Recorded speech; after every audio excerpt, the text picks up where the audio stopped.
Welcome to Kenton's videos. Enjoy the video. In this video, I will explain how to make your own sorbet. This delightful frozen treat is surprisingly simple to create at home, requiring just a few basic ingredients. You'll need about 2 pounds of your favorite fresh fruit, 1 cup of granulated sugar, and 1 cup of water to form the base. Don't forget a squeeze of fresh lemon juice.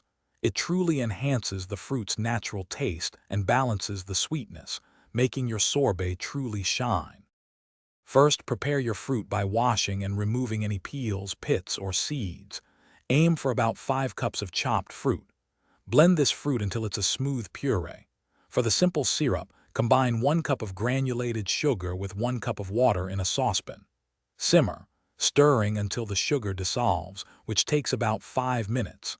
Let the syrup cool completely, then mix it with your fruit puree and 1 to 4 tablespoons of lemon juice. Chill this base for at least 1 hour, or even overnight. Now for the exciting part, churning. Ensure your ice cream maker's freezer bowl has been frozen for at least 12 hours. Pour your well-chilled sorbet base into the machine. Let it churn for about 10 to 15 minutes until it achieves a thick, soft-serve consistency. This churning process is crucial for preventing large ice crystals. Once churned, transfer the sorbet to an airtight container and freeze it for a minimum of 4 hours to firm up properly. When you're ready to enjoy your delicious sorbet, take it out of the freezer and let it sit at room temperature for about 5 to 10 minutes. This allows it to soften slightly, making it perfectly scoopable.